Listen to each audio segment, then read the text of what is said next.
예, 요한복음 오늘 계속해서 말씀을 이어가겠습니다. 요한복음 6장입니다. 요한복음 6장 말씀 1절로 15절까지. 제가 한 절, 여러분이 한 절 교독합시다.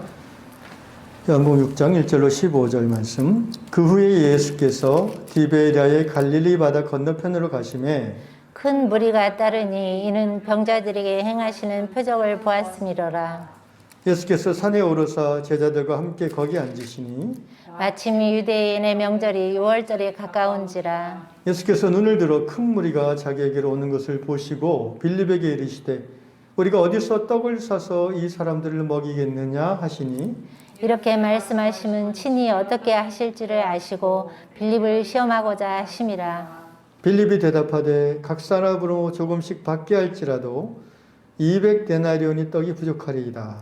제자 중 하나 곧 시몬 베드로의 형제 안드레에게 예수께 여짜오되 여기 한 아이가 있어 보리떡 5개와 물고기 2마리를 가지고 있나이다. 그러나 그것이 많은 사람에게 얼마나 되겠사옵나이까. 예수께서 이르시되 이 사람들로 앉게 하라 하시니 그곳에 잔디가 많은지라 사람들이 앉으니 수가 5,000명쯤 되더라. 예수께서 떡을 가져 축사하신 후에 앉아있는 자들에게 나눠주시고 물고기도 그렇게 그들의 원대로 주시니라. 그들이 배부른 후에 예수께서 제자들에게 이르시되 남은 조각을 거두고 버리는 것이 없게 하라 하시므로 이에 거두니 보리떡 5개로 먹고 남은 조각이 12바구니에 찼더라. 그 사람들이 예수께서 행하신 이 표적을 보고 말하되 이는 참으로 세상에 오실 그 선지자라 하더라. 다 같이 그러므로 예수께서 그들이 와서 자기를 억지로 붙들어 임금으로 삼으려는 줄 아시고 다시 혼자 산으로 떠나가시니라. 아멘. 오늘 진인사 대천명이라는 제목으로 말씀을 전하겠습니다. 지금 화면에 보이는 지도가 이제 요한복음 오늘 본문에 나오는 저 지도는 지금 지중해 지도거든요. 오늘날 20세기, 21세기 지도입니다.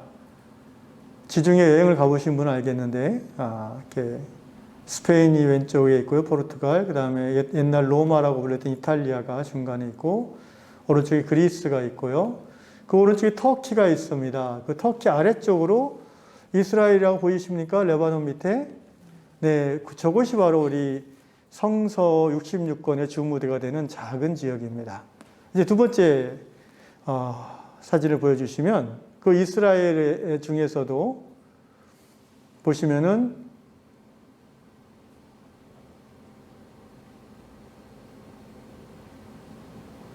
네, 두 번째 사진을 보여주십시오. 예. 저기 그 가운데쯤에 약간 파란색으로 동그랗게 된 게 이제 갈릴리 호수입니다. 오늘 본문에 나오는 디베랴의 갈릴리 바다 이렇게 돼 있죠. 글씨가 작아서 안 보이실 것 같기도 한데, 그 갈릴리 호수 중심으로 좌하측에 보면, 예, 디베랴 보입니까? 저희가 디베랴라는 도시입니다. 예, 고맙습니다.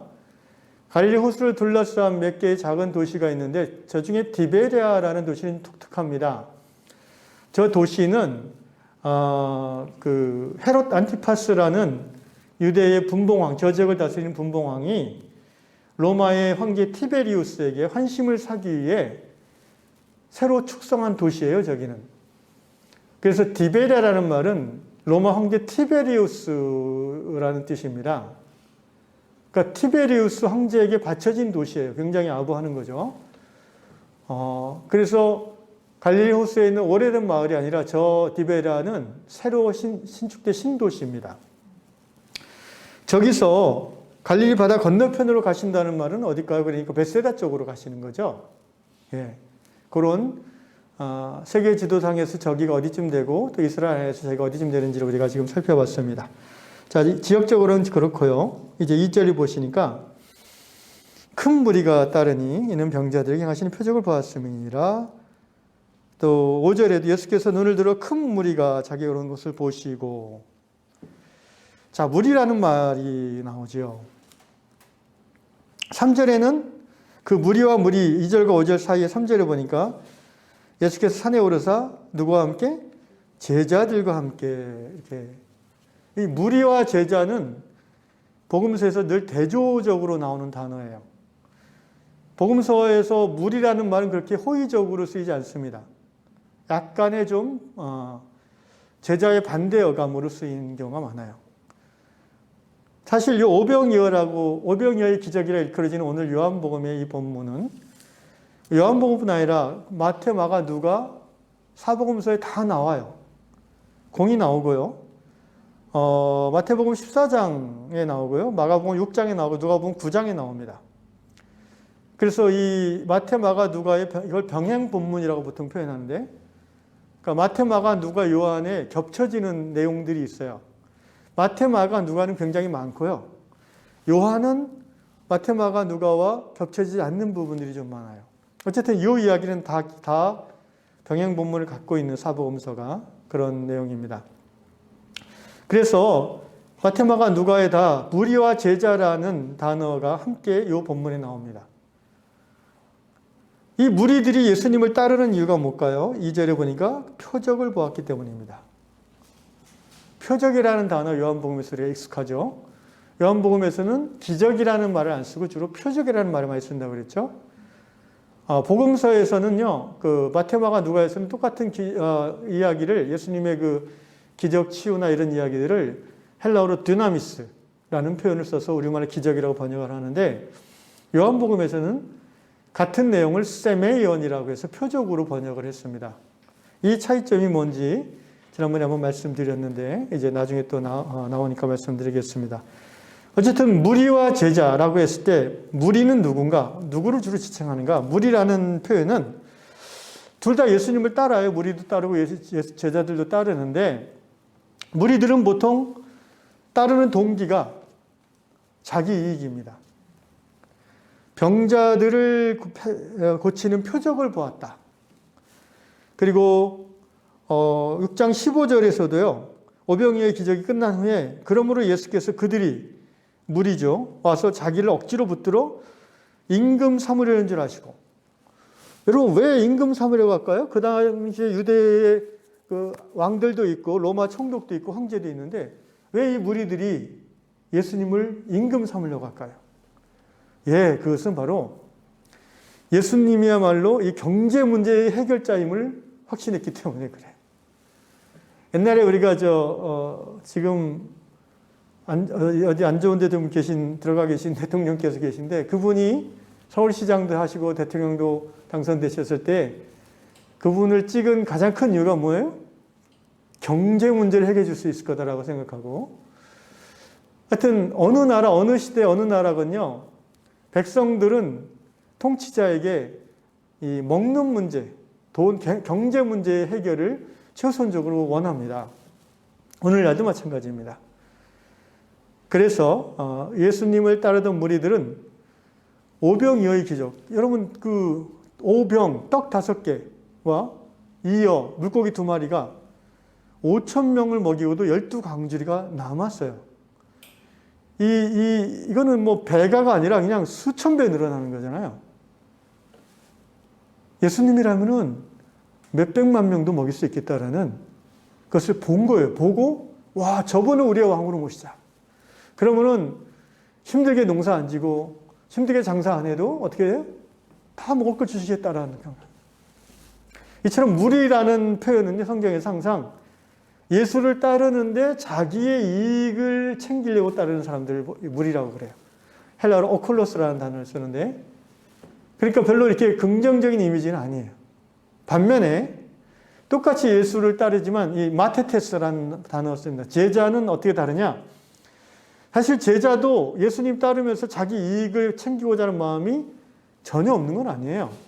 우리가 알다시피 예수님 12제자들이 어떻게 했어요? 예수님이 이제 예루살렘 십자가에 달려 죽으려고 들어가시는데 그 노상에서 어떻게 했어요? 누가 더 영의정 좌의정 앉을지 막 싸우고 그러잖아요. 다투고. 사람인 이상 그런 모습이 있을 수밖에 없는 거죠. 어느 정도. 그런데 적어도 제자들은 그것만 가지고 예수를 따르는 건 아니라는 거예요. 제자들 안에는 예수님을 사랑하는 마음이 있어요. 할렐루야. 예수를 사랑하기 때문에 따르는 마음이 있는 거예요. 따르다 보니까 뭔가 이 떡고물이 생기는 것도 뭐 나쁘지는 않죠. 그런데 그거 없더라도 나는 예수를 따를 거예요. 예수를 믿어요. 라고 고백하고 행하는 사람이 크리스찬, 그런 사람이 제자라는 것입니다. 이 사실 12제자들은 대부분 처음에 예수를 따를 때 어떤 동기를 따랐어요? 있는 거 내려놓고 따랐잖아요. 만약 자기 이익만을 추구하는 사람들이었다면 절대 안 따라죠. 어부들은 생업을 내려놓고, 세리마태는 세리란 직업을 내려놓고, 가롯 유다는 독립운동하는 그걸 또 내려놓고 다 예수를 따랐잖아요. 적어도 따르고자 하는 그 동기가 순수했어요. 저분이라면은 우리의 꿈을 이루어 주실 거다라는 그런 마음, 저분은 정말 위대하다, 저분이 정말 하나님의 아들이다, 저분은 구원자이시다, 메시아이다라는 그 믿음과 그분을 향한 감격과 사랑이 있었어요. 근데 여기 무리들은 그런 부분은 아주 약하고 아주 큰 부분이 뭐예요? 저분을 따르면 배고프진 않겠다. 저분을 따르면 병 걸려도 죽진 않겠다. 뭐 이런 거죠.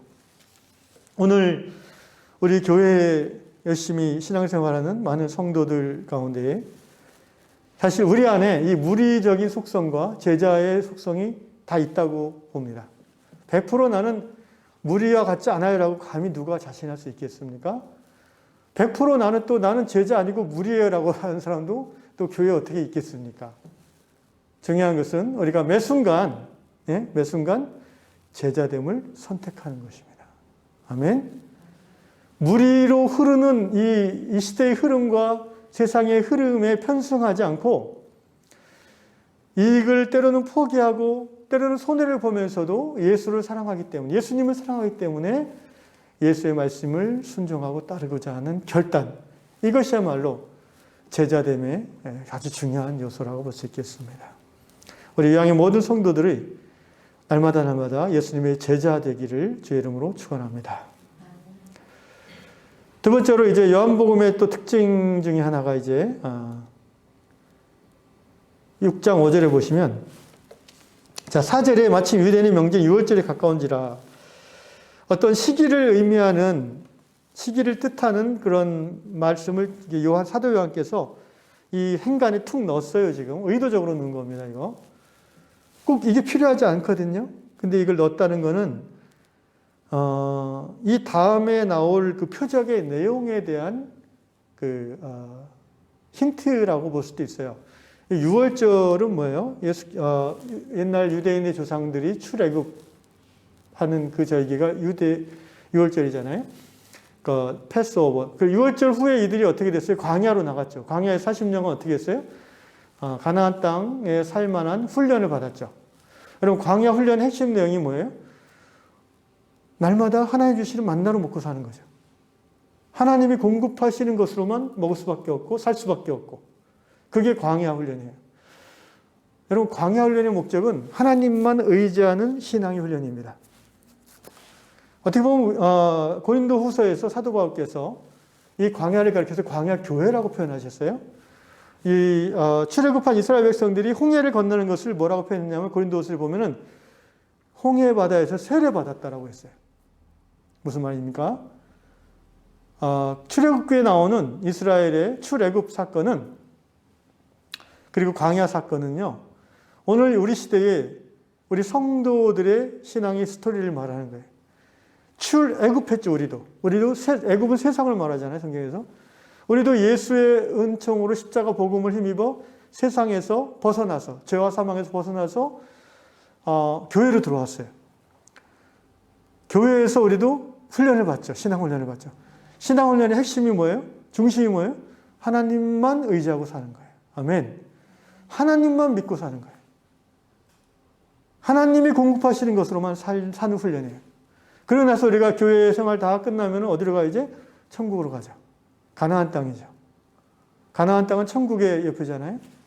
그럼 천국에서는 왜 하나님만 의지하는 훈련을 이 땅에서 받아야 천국에 갈 수 있을까? 일단 믿음으로 가니까 천국은.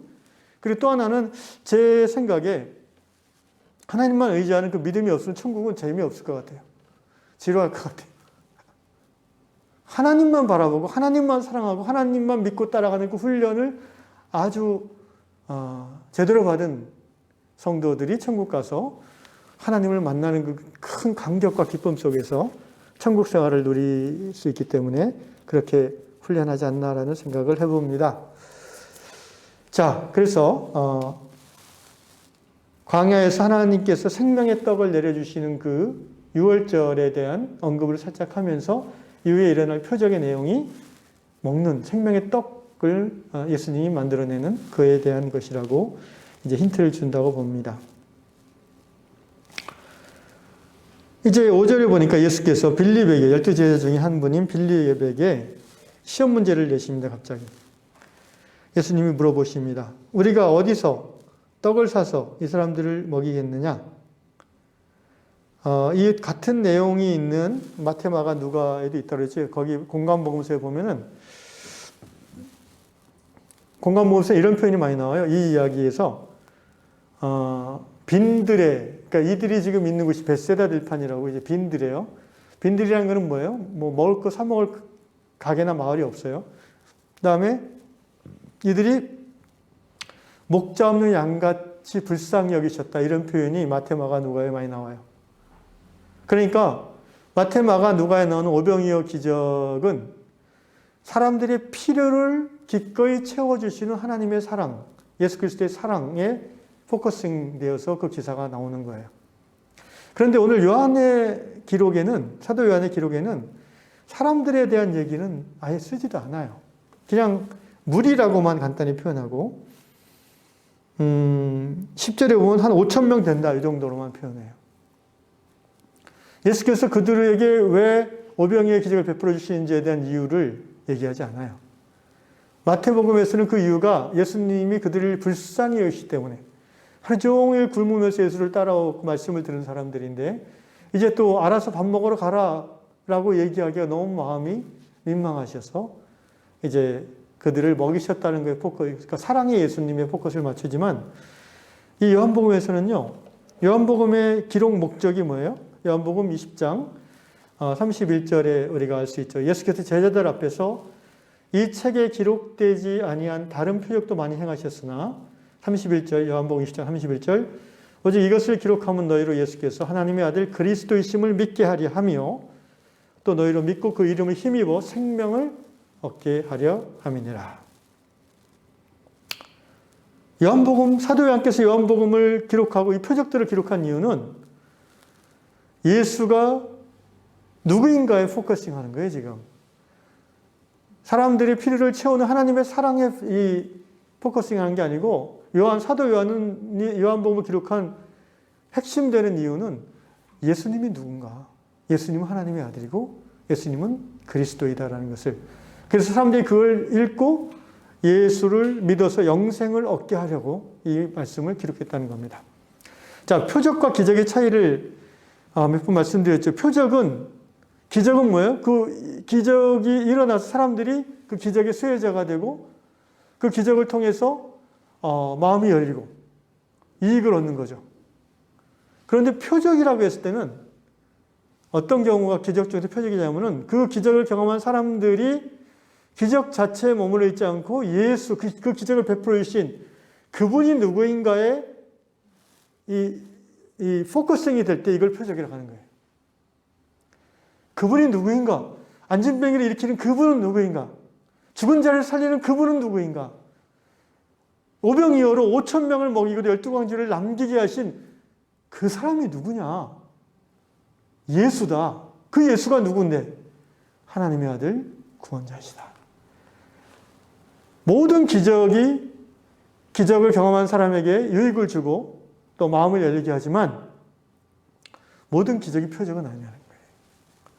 사도 요한은 특별히 표적을 강조하는데 그 이유는 예수가 하나님의 아들이요 그리스도임을 드러내고 그것을 사람들이 믿고 생명, 영생을 얻게 하고자 함이라는 것입니다. 그래서 예수께서 이제 빌립에게 시험 문제를 내셨어요. 자, 이분들을 다 먹이려면 어떻게 먹일 수 있겠는가? 빌립이 이 머리가 잘 돌아가는 분 같아요. 6절에 이렇게 말씀하시면 친히 어떻게 하실지를 아시고 빌립을 시험하고자 하십니다. 이미 예수님께서는 어떻게 할 생각을 마음에 품고 계셨어요. 성령의 인도하신 가운데 이렇게 하야겠다는 마음을 먹으셨어요. 제자 중 한 사람인 빌립에게 의견을 물었어요. 예수님이 원하는 대답은 무엇이었을까요? 어쨌든 빌립은 이렇게 대답했어요. 숫자를 동원해서 200데나리온어치 떡도 부족할 것입니다. 그런데 그거 살 데도 없습니다. 여기 지금. 빌립의 대답은 사실 문제에 대한 해결책이 아니라 문제를 풀 수 없다는 절망적인 그런 객관적 판단을 얘기한 거예요. 인간적으로 보면 빌립의 말이 맞죠. 근데 과연 예수님이 원하는 대답이었을까? 우리는 그렇지 않을 거라고 생각을 합니다. 예수님이 원하는 대답은 무엇이었을까요? 어쨌든 빌립의 대답에 대해서 예수님이 와, 너 대단하다 이렇게 얘기 안 하고 그냥 넘어가셨어요. 그때 8절 같이 읽겠습니다. 8절 시작.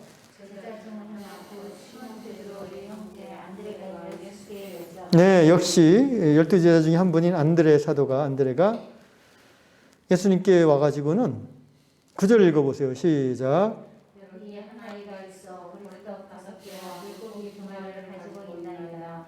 그러나 그것이 많은 사람에게 얼마나 되겠사옵나이까. 지금 이제 이름도 나오지 않는 그냥 한 꼬마가 나옵니다. 한 아이라고 돼 있어요. 한 아이. 한 아이. 이 아이는 어떤 아이일까요? 본문의 말씀에 의지해서 이 아이에 대한 우리가 상상, 생각을 합리적인 추론이라고 한번 해봅시다. 자, 첫째, 이 아이가 뭘 했냐 하면은 지금 안드레에게, 사도 안드레에게, 예수님의 제자 중 한 사람에게 자기 도시락을 갖다 바쳤어요. 이 아이가 바보가 아니라면 8살, 10살만 돼도 그 엄마 아빠가 도시락 싸줄 때는 뭐라고 하면 싸주겠어요? 누구한테 뺏기지 말고 먹을 때는 어디 으슥한 데 가서 혼자서 몸 상하지 않게 많이 먹어야 돼 이렇게 하고 싸줬을 것 같은데 근데 이 아이가 왜 안드레에게 이걸 줬을까요? 이 아이는 지금 이 수뇌부 예수님과 제자들이 하는 이야기를 들었다는 거예요. 뭔가 지금 예수님이 그리고 제자들이 심각하게 얘기를 하는 걸 들었어요.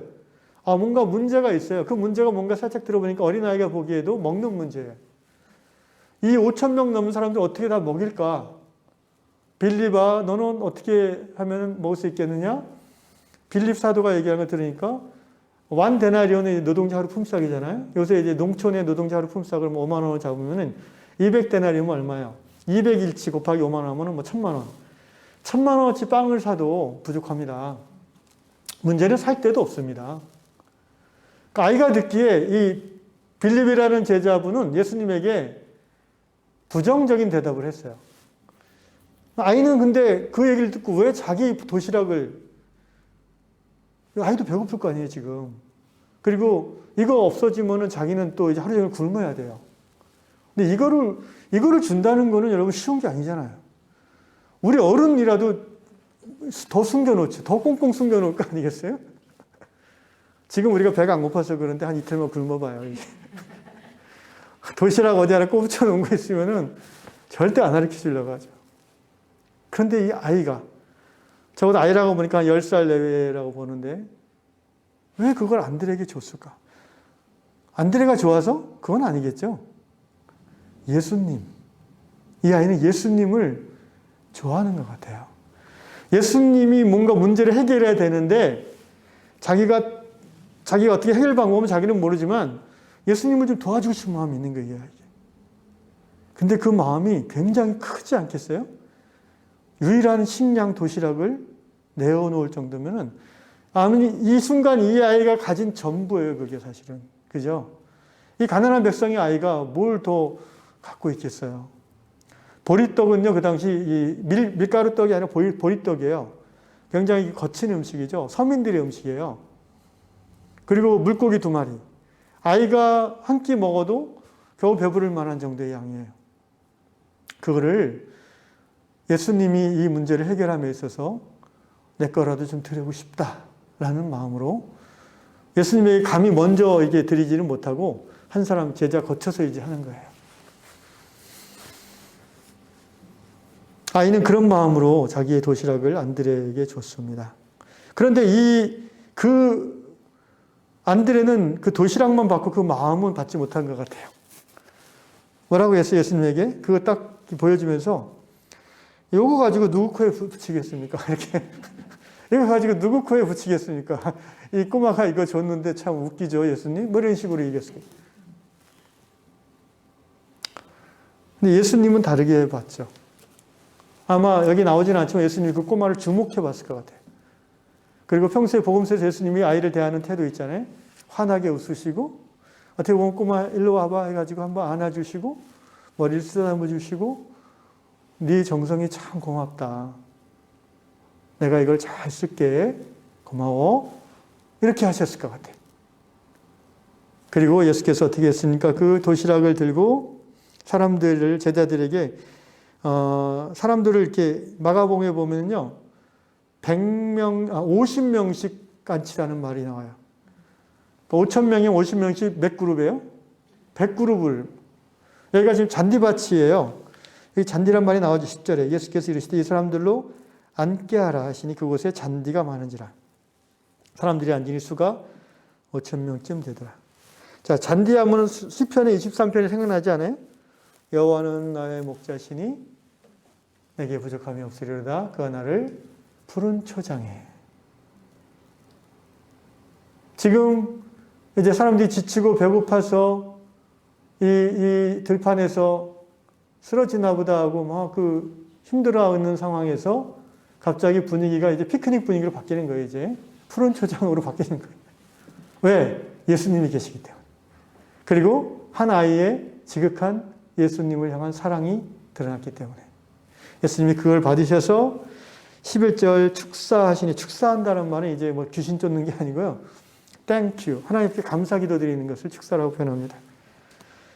그리고는 앉아있는 자들에게 나눠주시고, 물고기도 그렇게 나눠주셨어요. 지금 요한복음에는, 아니, 어떻게, 왜? 라는 거에 대한 설명은 없어요. 그죠? 그냥 그렇게 하셨다. 이렇게 되어 있어요. 다른 공간복음서에서는 이 부분이 어떻게 나오냐면은, 요한복음만 지금 이렇게 표현했어요. 예수님이 직접 나눠주신 것을 표현하고 있어요. 마테마가 누가에서는 어떻게 했어요? 예수님이 제자들에게 주고, 제자들이 12제자가 그룹에 들어가서 이게 나눠주는 걸로 되어 있어요. 그러니까 예수님, 12제자, 무리 이렇게 되어 있어요. 근데 요한복음만 중간에 제자를 싹 빼고 예수님이 직접 주는 거로 나와요. 요한의 관심은 어디에 있어요? 누가 그것을 주는가?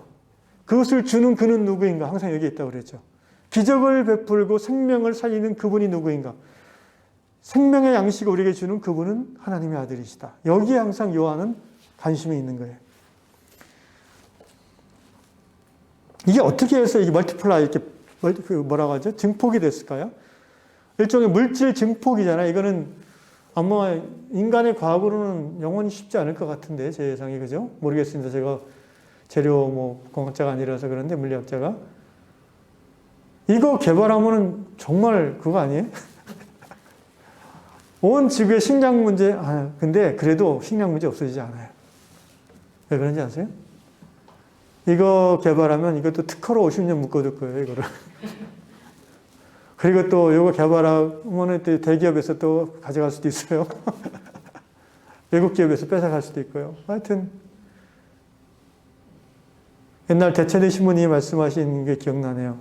하나님께서 이 지구를 100억의 사람들이 풍성하게 먹고 살도록 만드셨는데, 오늘날 대신문 당시 50억도 안 되는 사람들 중에 절반 가까이가 가난하고, 그 중에 한 20% 이상은 기아선상에 있다. 왜 그런가?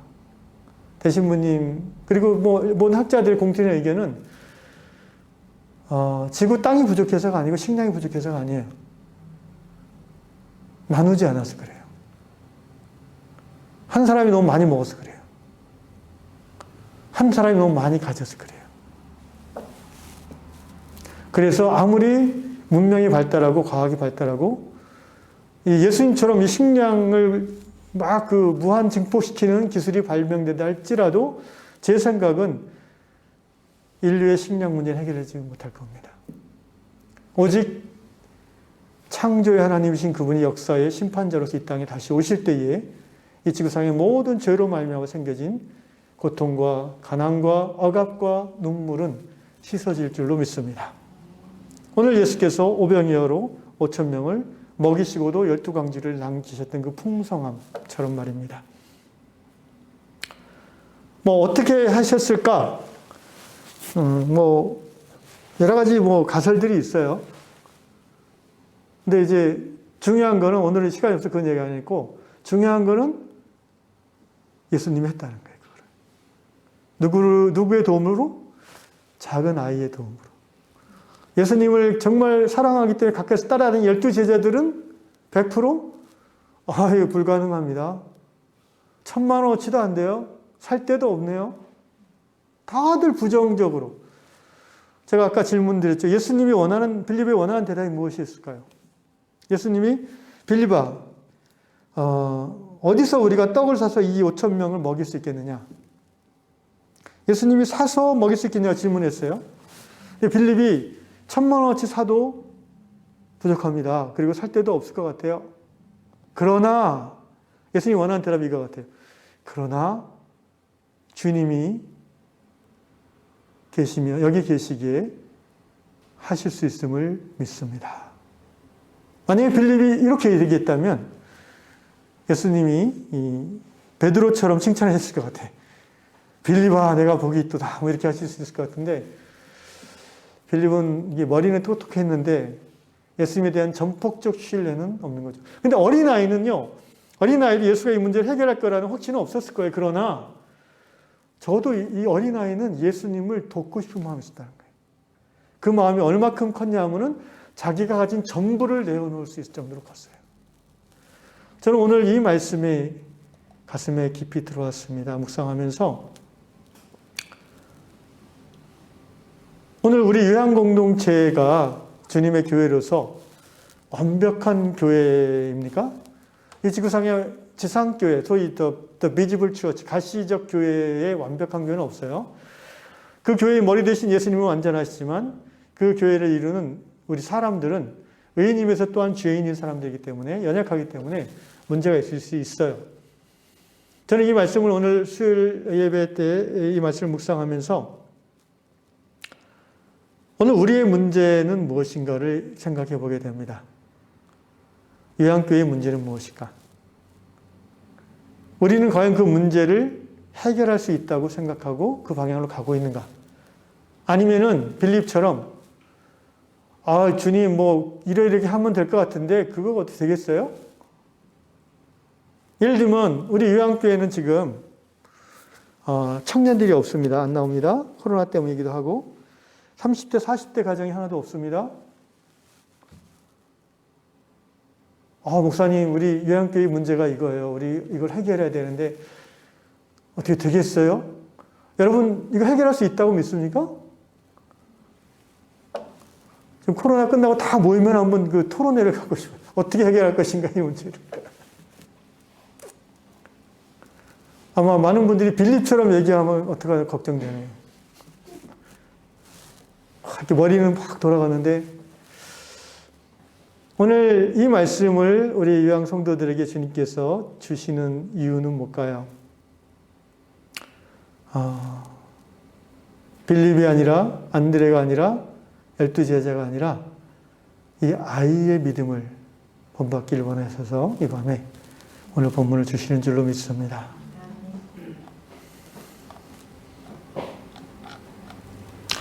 우리 코로나로 인해서 이제 교회 공동체가 한국교회뿐만 모든 교회가 전 세계 어려움에 처해 있는데요.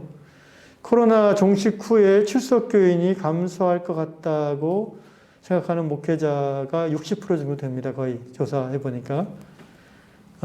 얼마나 감소할 것 같은가? 평균이 한 20%에서 30% 출석 교인이 감소할 것이다. 그러니까 대면 예배를 드리지 않는다는 거예요. 코로나 1년, 2년 지나면서 이 안방에서 예배 드리는 것이 너무나 익숙하고 편리해져서 굳이 뭐 차 몰고 30분, 뭐 40분 이렇게 가야 되나? 목사님들이 걱정이 그게 제일 많다고 합니다. 제가 통계를 보니까 그래요. 재밌는 통계가 있어요. 목사님들은 64.9%가 주일 예배는 반드시 교회에서 드려야 한다라고 생각한대요. 가정 예배로, 영상 예배로 대체할 수 있다고 생각하는 목사님은 34.5%래요. 그런데 거꾸로 일반 성도 1,000명을 대상으로 조사해 보니까 똑같은 64.9%가 주일 예배는 온라인 예배로 대체할 수 있다고 생각해요. 가정 예배로 대체할 수 있다. 25.7%가 주일 예배는 반드시 교회에 와서 드려야 된다고 생각해요. 이게 프로테이지가 딱 거꾸로 됐어요. 목사님들하고 평신도들하고. 또 통계를 찾아보니까 기독신보 2021년 올해 1월달 기독신문에 나온 통계인데 현재 주일 예배 형태는 한 그 영상과 대면을 병행하는 게 73.6%고요. 26.4%의 교회는요, 온라인을 전혀 드리지 않는데요. 지금도. 현장 예배만 드린대요. 좀 무섭죠? 무섭기도 하고, 독특하기도 하고, 부럽기도 하고 한데, 어쨌든, 다양한 느낌이 듭니다. 이 통계를 보고 제가. 코로나 종식 후 주일 예배를 어떻게 할 것인가? 현장 예배와 동시에 온라인을 같이 할 거다가 38%로 나왔습니다. 그 다음에 온라인 안 드리고 현장만 할 거다라는 게 31%. 약간 병행하는 게 좀 더 높게 나왔어요. 코로나 종식 후에 목회 중점사항으로 목회자들은 가장 많이 강조한 게 공동체성 강화. 그동안 이제 못 모였기 때문에 서로 공동체성이 많이 약해졌겠죠. 주일 현장 예배 강화. 이 두 가지를 가장 중점사항, 목회 중점사항으로 꼽았다고 합니다. 그러면 이 코로나로 인해서 우리가 교회가 얻은 것은 하나도 없는가? 다 손해만 받는가? 그렇지 않다라고 합니다. 코로나로 인해서 한국교회가 얻은 가장 큰 긍정적 변화는 역설적으로 대면 예배의 소중함을 깨달았다는 성도들이 많습니다. 37.7%가 이전에는 몰랐는데 정말 교회에 오는 게 얼마나 소중한지 알았다라고 합니다. 이제 이게 일반적인 이제 코로나와 코로나 이후의 한국교회의 문제들이고요. 해결해야 될 문제들입니다. 예수님이 해결해 주셔야 될 문제들이죠. 우리 요한교회의 경우는 어떻습니까? 저는 아까도 말씀드린 가장 큰 문제는 앞으로 10년, 20년에 우리 요한교회가 존속할 수 있을 것인가? 여러분, 한국교회가 지금 한 개수가 한 7만 개 정도를 봐요. 전체 교단 다 포괄해서 7만 개, 8만 개, 공식적으로 6만 개인데 이제 등록되지 않은 교단까지 해서. 그러면 이제 그 중에 약 70%가, 그러니까 7만 개로 치면 약 70%면 얼마니까? 4만 9천, 5만 개 정도의 교회가 100명 미만의 우리 같은 교회예요. 100명 미만. 70%가 100명 미만의 작은 교회들입니다. 앞으로 20년 후에, 다음 세대 30년 후에 이 교회들이 존속 가능할 것인가? 존속 가능하려면 다음 세대와 함께 가야 되는데, 왜냐하면 신앙은 하루아침에 생기는 게 아니잖아요. 신앙은 함께 신앙생활 하면서 전수되는 거잖아요. 그런데 지금 현재 우리 교회는 다음 세대가 없다는 거죠. 여러분, 코로나가 끝나면 어떻게 되겠지? 그렇지 않다고 생각합니다. 오늘 말씀을 정리하겠습니다. 우리 요한공동체 안에 20대 성도 가정의 자녀들의 모임이 활성화되려면 어떻게 해야 될까? 과연 가능할까? 30, 40대 새 가정이 우리 교회에 들어올 수 있을까? 우리 요한공동체 기존 멤버들이 그들을 포용할 수 있을까?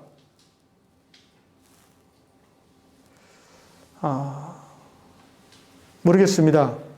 다만 오늘 본문에서 제가 받은 인사이트는 이 제자들의 태도로는 안 된다라는 거예요. 이성적으로만 막 따지고 계산해서 주님 안 돼요. 이 택도 없어요. 여러분, 우리 요한공동체에 이런 생각들만 있다면 우리 교회가 미래가 어디 있겠습니까? 그러나 적어도 저는 우리 요한공동체에는 이 어린아이 같은 사람들이 많이 있다고 생각해요. 어떻게 될지 다 알 수는 없지만 적어도 이 교회가 하나님의 교회고 그리스도께서 머리 되신 교회인 것을 믿고 고백하기 때문에 주님이 이 문제를 해결해 주실 것이라고 우리는 믿는 것입니다. 그리고 주님이 해결해 주실 것을 믿기에 내가 할 수 있는 주님께 내가 드릴 수 있는 나의 도움을, 나의 할 수 있는 바를 드리겠다라는 결단이 오늘 이 밤 우리 하나님께 드릴 수 있는 유일한 고백이라고 생각합니다. 어린아이와 같이 우리 요양 성도 한 사람 한 사람이 이 공동체의 위기 앞에서 내가 할 수 있는 헌신은 무엇일까를 하나님 앞에 고민하는 거죠. 뭐 나 혼자 이거 내 도시락 준다고 해결되겠어? 라고 생각하면은 이 문제는 해결될 수 없습니다. 그러나 우리가 믿는 것은 이 교회의 주인이 우리가 아니라 예수님이라는 것입니다. 예수님은 이 문제를 해결할 수 있는 줄로 믿습니다. 예수는 그리스도이시잖아요. 아멘? 그리스도란 말은 뭐예요? 구원자라는 말이에요. 여러분, 예수님은 우리의 문제의 해결자이십니다. 나는 할 수 없지만, 우리는 할 수 없지만 예수님이 하실 수 있다고 믿고 우리가 할 수 있는 바를 우리가 하면은 그걸 진인사라고 그래요. 진인사라면 한자 말 때는 뭐예요? 사람이 할 수 있는 바 진력, 최선을 다하면 그 다음에 대천명, 그게 무슨 말이에요? 하늘의 명을 그 다음에는 기다릴 뿐이다. 이게 원래 삼국지, 그 중국 소설 삼국지에 나오는 제갈공명이 한 말이에요. 제갈공명이 수인사 대천명이라는 표현을 했어요. 사람으로서 마땅히 해야 될 일을 다 한 다음에는 겸허히 하늘의 명을 기다리는 거다. 이걸 이제 우리 신앙 안에서 바꿔서 풀으면 이 어린아이처럼 우리가 이 회양교회가 지금 현재 직면하고 있고 앞으로 다가올 그 엄청난 문제, 힘든 문제를 우리가 보면서 이거를 이렇게 하면 해결할 수 있겠다라는 답은 나오지 않지만 사실 저도 답이 없습니다. 제가 여기 우리 처음에 마지막 줌으로 면접할 때 우리 면접위원이 그때 계셨는지 모르겠는데 저한테 물어보시더라고요. 우리 회양교회가 청년들이 없는데 어떻게 청년의 부흥을 어떻게 할 수 있겠습니까? 목사님 나한테 물어봐서 제가 뭐라고 하는지 아세요? 방법이 없는데요. 그랬어요. 제가 그거 알면 여기 오겠습니까? 여러분 지금 400명, 500명 되는 교회들도 청년들 없어요. 교육부가 아예 없는 교회가 많아요. 저희 교회만 그런 게 아니에요. 우리는 대답을 못해요. 그러나 제가 그때도 그렇게 대답했어요. 그러나 우리 요양공동체가 우리가 할 수 있는 바 최선을 다해서 교회다운 교회를 이루어 간다면 그 다음 하나님이 해주시지 않겠습니까? 라고 제가 대답했어요. 오늘 이것과 같은 맥락입니다. 우리는 잘 모르는 아이들과 같아요. 그러나 우리는 내가 가진 작은 것을 예수님께서 이 문제를 해결하고자 하실 때에 예수님께 드릴 수는 있어요. 아멘? 뭔가 엄청난 거를 우리가 해야 되는 게 아니에요.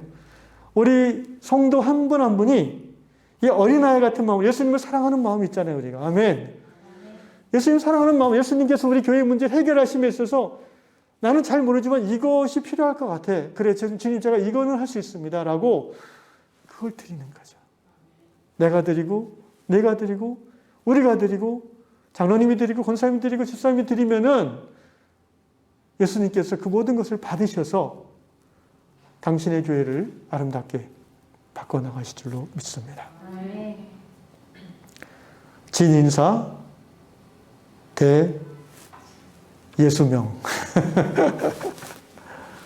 예수님의 행하심을 우리는 기대할 것입니다.